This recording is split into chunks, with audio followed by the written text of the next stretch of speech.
Olha que bacana, gente. Todo lado aqui do consultor empresarial Tássio Alves. Ele tem muito, mas muito a ensinar pra gente nessa área aí, né? De revolução digital, o que aconteceu no mercado, o que os empreendedores precisam fazer agora. Por isso que eu o convidei para falar aqui com a gente, um bate-papo legal, para que você, que é empreendedor, né, que está à frente aí do negócio, você possa se adequar mais e mais para não ficar de fora, né, Tássio? Claro, com certeza. Eu vou começar pedindo para ele fazer um resgate aí do início dessa revolução digital e quais empresas fecharam e quais se modernizaram para que você possa visualizar aí o que você deve fazer nesse momento, né? Na verdade, assim, quando a gente pega no início dos anos 2000, com a, digamos assim, a massificação da internet como um todo, e não falo só para as empresas, mas também para as pessoas, isso fez com que abrisse o leque, né, das pessoas e conhecer o mundo. Você cresce culturalmente, vendo outros países, outras ações, querendo ou não, que vocês faziam de outras empresas. E aí o que acontece nesse processo? As empresas começaram a entender que pela internet eles conseguiriam alcançar outros mercados, e isso ficou, a gente tirou barreiras em relação às empresas. Entretanto, com o crescimento da tecnologia, a utilização da internet, as empresas que realmente não conseguiram alcançar essa revolução acabaram ficando para trás. Porque na realidade, se você ver, eu acho que o maior case em relação a isso, que é o case da Kodak, por exemplo, né, que era uma das maiores empresas de máquina, de revelar foto, enfim, de todo esse processo fotográfico, e eles tiveram um funcionário que inventou a câmera digital. E eles não apostaram na ideia, acharam que não ia para frente, que essa tecnologia não ia funcionar, e de repente, esse funcionário vendeu a ideia para outra empresa, o negócio começou a decolar, e aí a Kodak, que era o mundo, né, hoje em dia, quebrou, e as máquinas digitais depois migraram para outra tecnologia, que é dentro do próprio celular. E isso aí a gente pode enumerar N exemplos, os próprios taxistas com essa revolução do Uber, né, fez com que o mercado mudasse completamente. Os próprios hotéis estão tendo maior dificuldade com o Airbnb. E aí falo de uma próxima revolução aí, que eu falo em algumas aulas e talvez as pessoas ainda não entenderam esse processo.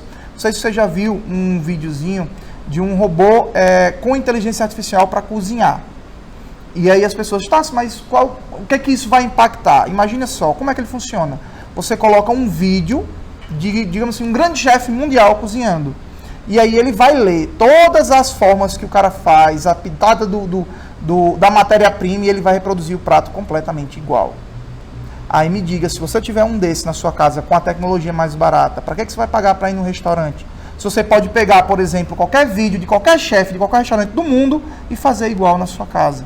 Tá vendo como as coisas estão mudando? Então imagina, mudando aí para os grandes e os pequenos, como ficam nessa história? Pois é, os pequenos, ele tem uma vantagem de certa forma, porque é a questão da mobilidade, né? É mais fácil você pegar uma empresa pequena e adaptar para uma nova realidade do que a empresa grande.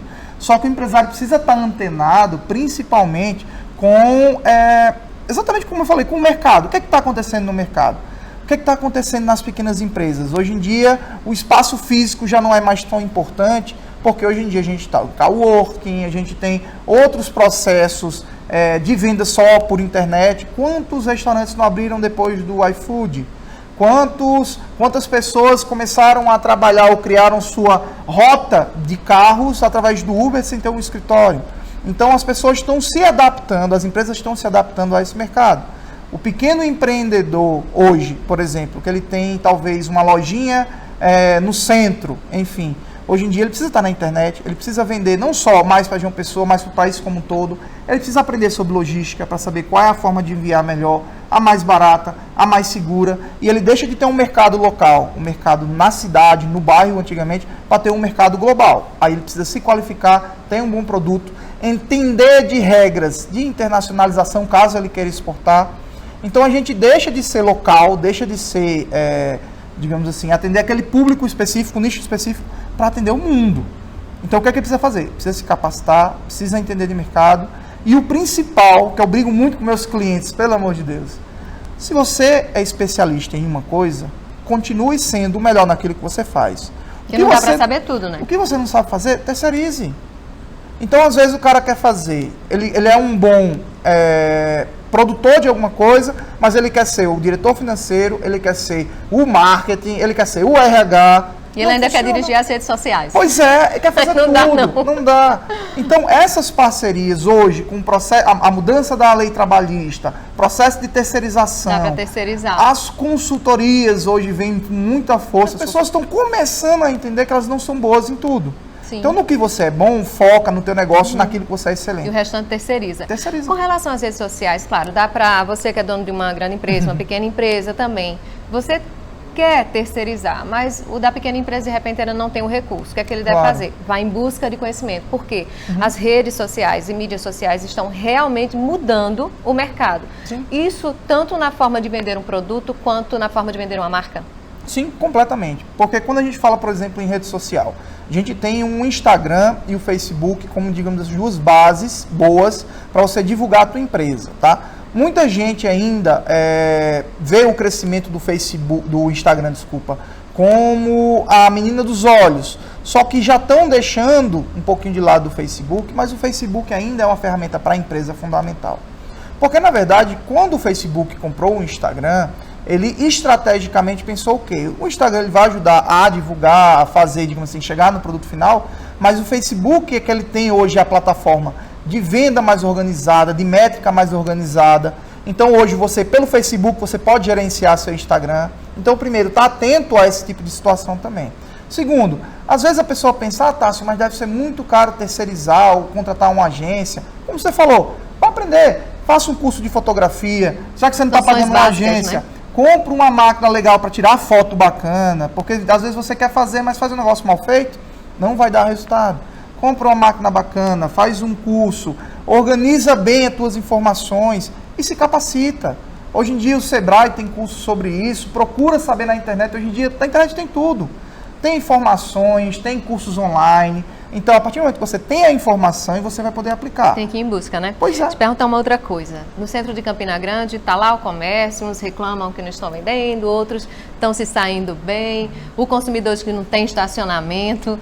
Esse modelo, né, de mercado lá, comércio no centro da cidade, antigo, vai desaparecer com essa revolução aí digital? As pessoas estão buscando, né, a comodidade cada vez maior. E a gente vai para sair de casa, para ir para um centro, para pagar estacionamento, para ter risco de assalto, para estar enfrentando multidão.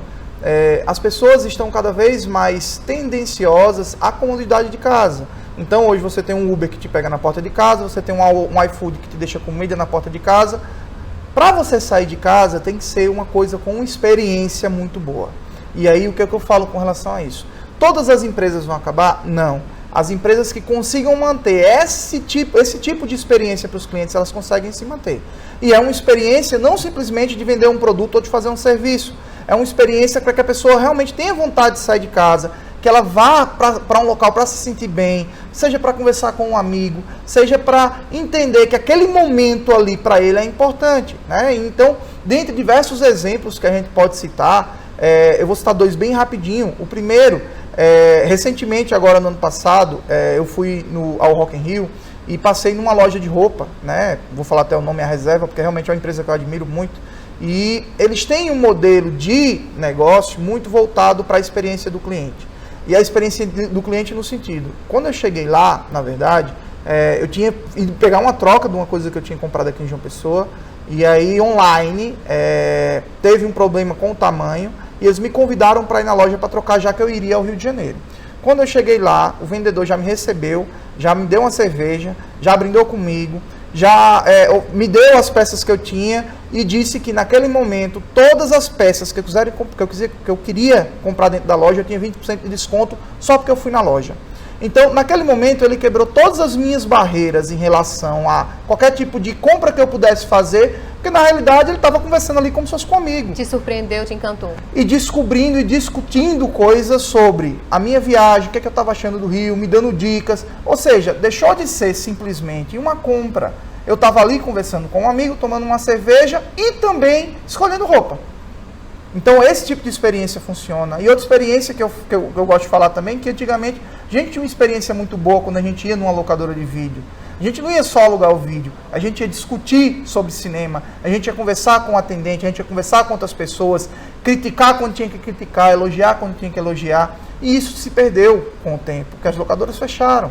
Então essa discussão, ela é muito rica. Essa empolgação que às vezes a gente tinha de ir numa locadora, você não tinha uma experiência lá de 15 minutos e ia lá buscar um filme. Era 2 horas, 3 horas. Eu, quando era pequeno, ia com meu pai. Minha mãe, quando a gente sabia que ia para a locadora, que sabia que ia demorar. Porque ele gostava muito de ir conversar, discutir sobre os filmes e conversava com outros clientes. E esse tipo de experiência, ele tende a não só crescer, mas fazer com que os clientes saiam de casa por uma única razão. A razão de se sentir bem, de valer a pena sair de casa. Não porque se não valer a pena sair de casa com esse tipo de experiência, é melhor pedir que vai chegar sem custo nenhum praticamente. Então já viu aí que não dá para ficar parado, né? Você realmente tem aí que se adequar a essas mudanças, essa revolução digital, que segundo o nosso professor aqui, começou a partir de 2000. Se liga então. Gostou desse vídeo? Marca alguém, compartilha e fica aí nos acompanhando nas redes sociais. Um grande beijo, muito obrigada. Professor, obrigada, viu? Eu que agradeço, foi ótimo. Excelentes conhecimentos, né? Para compartilhar conosco. Tchau.